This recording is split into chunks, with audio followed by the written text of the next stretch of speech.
दोस्तों, आज हम सरकारी योजनाओं का एक बहुत ही महत्वपूर्ण रिवीजन करने वाले हैं। ध्यान रखिए, परीक्षा में मुख्य रूप से 3 चीजें पूछी जाती हैं। योजना कब शुरू हुई, किस मंत्रालय के अंतर्गत है और उसका उद्देश्य क्या है। इन्हीं 3 बिंदुओं पर आपको पूरा फोकस रखना है। सबसे पहले बात करते हैं प्रधानमंत्री जन धन योजना की। यह योजना 2014 में शुरू की गई थी और यह वित्त मंत्रालय के अंतर्गत आती है। इसका उद्देश्य है हर व्यक्ति तक बैंकिंग सुविधा पहुंचाना। ध्यान रखिए, इसे वित्तीय समावेशन से जोड़ा जाता है। यह लाइन परीक्षा में काम आती है। अब आते हैं प्रधानमंत्री उज्ज्वला योजना पर।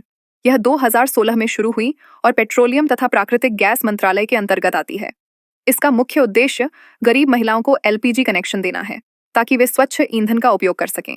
यह योजना महिला सशक्तिकरण से भी जुड़ी मानी जाती है। अब आयुष्मान भारत योजना को समझिए। यह 2018 में शुरू हुई थी। यह स्वास्थ्य और परिवार कल्याण मंत्रालय के अंतर्गत आती है।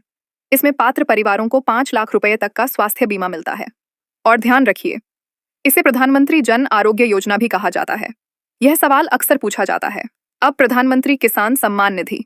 यह 2019 में शुरू हुई और कृषि मंत्रालय से संबंधित है। इसके अंतर्गत किसानों को सालाना 6,000 रुपए की आर्थिक सहायता दी जाती है। राशि, यह जरूर याद रखिए। प्रधानमंत्री फसल बीमा योजना 2016 में शुरू हुई। यह भी कृषि मंत्रालय के अंतर्गत आती है। इसका उद्देश्य प्राकृतिक आपदा या नुकसान की स्थिति में किसानों को बीमा सुरक्षा देना है। प्रधानमंत्री आवास योजना 2015 में शुरू हुई। यह आवास और शहरी कार्य मंत्रालय के अंतर्गत आती है।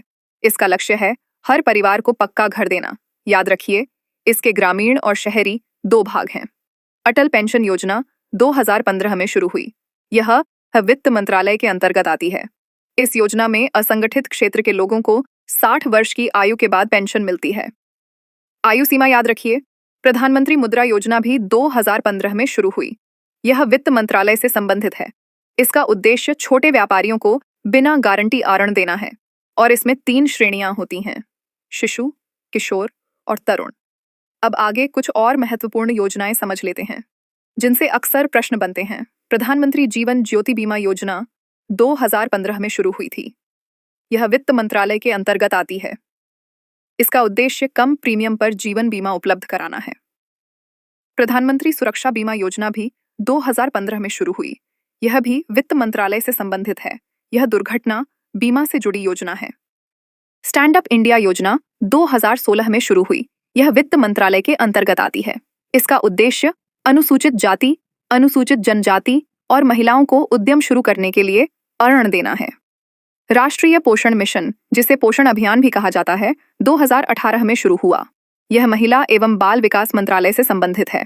ऑप्शन, इसका लक्ष्य कुपोषण को कम करना है। उड़ान योजना 2016 में शुरू हुई। यह नागरिक उड्डयन मंत्रालय के अंतर्गत आती है। इसका उद्देश्य सस्ती हवाई यात्रा उपलब्ध कराना है। उड़ान का पूरा नाम है उड़े देश का आम नागरिक।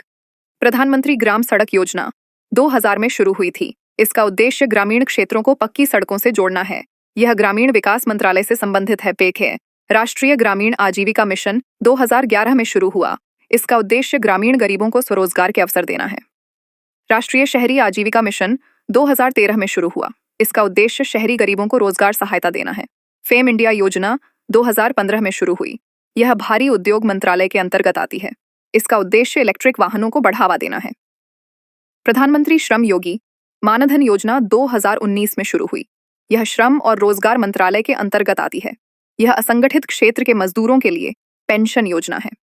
प्रधानमंत्री मातृ वंदना योजना 2017 में शुरू हुई। यह महिला एवं बाल विकास मंत्रालय से संबंधित है। इसका उद्देश्य गर्भवती महिलाओं को आर्थिक सहायता देना है। One nation one ration card योजना 2019 में लागू की गई। यह खाद्य एवं सार्वजनिक वितरण मंत्रालय से संबंधित है। इसका उद्देश्य देश भर में कहीं भी राशन लेने की सुविधा देना है। राष्ट्रीय शिक्षा नीति 2020 में लागू की गई। यह शिक्षा मंत्रालय से संबंधित है। यह नई शिक्षा व्यवस्था से जुड़ा महत्वपूर्ण विषय है। इससे भी प्रश्न बनते हैं। डिजिटल इंडिया 2015 में शुरू हुआ। यह इलेक्ट्रॉनिक्स और सूचना प्रौद्योगिकी मंत्रालय के अंतर्गत आता है। इसका उद्देश्य भारत को डिजिटल रूप से सशक्त बनाना है। मेक इन इंडिया 2014 में शुरू हुआ। यह वाणिज्य और उद्योग मंत्रालय के अंतर्गत आता है। इसका लक्ष्य भारत में निर्माण कार्य को बढ़ावा देना है। इसका प्रतीक चिन्ह शेर है। यह भी याद रखिए। स्टार्टअप इंडिया 2016 में शुरू हुआ। यह भी वाणिज्य और उद्योग मंत्रालय से जुड़ा है। इसका उद्देश्य नए उद्यमियों को प्रोत्साहित करना है। स्किल इंडिया मिशन 2015 में शुरू हुआ। यह कौशल विकास और उद्यमिता मंत्रालय के अंतर्गत आता है। इसका उद्देश्य युवाओं को रोजगार के लिए प्रशिक्षित करना है। स्वच्छ भारत मिशन 2014 में शुरू किया गया। यह आवास और शहरी कार्य मंत्रालय के अंतर्गत आता है। इसका उद्देश्य स्वच्छता को बढ़ावा देना और खुले में शौच को समाप्त करना है। यह 2 अक्टूबर को शुरू हुआ था। यह तथ्य याद रखिए। नमामि गंगे परियोजना 2014 में शुरू हुई। यह जल शक्ति मंत्रालय के अंतर्गत आती है। इसका उद्देश्य गंगा नदी की सफाई और संरक्षण है। जल जीवन मिशन 2019 में शुरू हुआ। यह भी जल शक्ति मंत्रालय से संबंधित है। इसका लक्ष्य हर घर तक नल से जल पहुंचाना है। बेटी बचाओ बेटी पढ़ाओ 2015 में शुरू हुई। यह महिला एवं बाल विकास मंत्रालय के अंतर्गत आती है। इसका उद्देश्य बालिका शिक्षा और सुरक्षा को बढ़ावा देना है। यह घटते लिंगानुपात से जुड़ी योजना है। सुकन्या समृद्धि योजना 2015 में शुरू हुई। यह वित्त मंत्रालय से संबंधित है। यह बालिकाओं के भविष्य के लिए एक बचत योजना है। पोषण अभियान 2018 में शुरू हुआ। यह महिला एवं बाल विकास मंत्रालय के अंतर्गत आता है। इसका उद्देश्य कुपोषण को कम करना है। जननी सुरक्षा योजना 2005 में शुरू हुई। यह स्वास्थ्य मंत्रालय के अंतर्गत आती है। इसका उद्देश्य सुरक्षित प्रसव को बढ़ावा देना है। प्रधानमंत्री गरीब कल्याण अन्न योजना 2020 में शुरू हुई। यह खाद्य एवं सार्वजनिक वितरण मंत्रालय से संबंधित है। इसका उद्देश्य जरूरतमंद लोगों को मुफ्त राशन देना है। मृदा स्वास्थ्य कार्ड योजना 2015 में शुरू हुई। इसका उद्देश्य किसानों को मिट्टी की गुणवत्ता की जानकारी देना है। ई-नाम योजना 2016 में शुरू हुई। इसका उद्देश्य राष्ट्रीय कृषि बाजार बनाना है।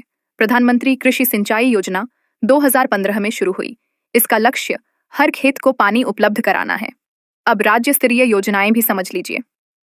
मुख्यमंत्री कन्या सुमंगला योजना उत्तर प्रदेश में 2019 में शुरू हुई। इसका उद्देश्य बालिकाओं को आर्थिक सहायता देना है। मिशन शक्ति उत्तर प्रदेश में 2020 में शुरू हुआ। इसका उद्देश्य महिला सुरक्षा और सशक्तिकरण है। मुख्यमंत्री कन्या उत्थान योजना बिहार में 2018 में शुरू हुई। इसका लक्ष्य बालिकाओं की शिक्षा को बढ़ावा देना है। लाडली लक्ष्मी योजना मध्य प्रदेश में 2007 में शुरू हुई। इसका उद्देश्य बालिकाओं को आर्थिक सहायता देना है। दिल्ली मुफ्त बिजली योजना 2019 में शुरू हुई। इसका उद्देश्य निर्धारित यूनिट तक मुफ्त बिजली देना है। तो दोस्तों, यह थी सभी महत्वपूर्ण सरकारी योजनाएं जो एसएससी, रेलवे और राज्य स्तरीय परीक्षाओं में बार बार पूछी जाती हैं। अगर आपको यह वीडियो उपयोगी लगी हो तो वीडियो को लाइक जरूर करें और ऐसे ही महत्वपूर्ण परीक्षा कंटेंट के लिए चैनल को सब्सक्राइब कर लें। कमेंट करके जरूर बताइए अगली वीडियो आप किस विषय पर चाहते हैं। मिलते हैं अगली क्लास में। तब तक पढ़ते रहिए, आगे बढ़ते रहिए और अपने लक्ष्य पर ध्यान बनाए रखिए।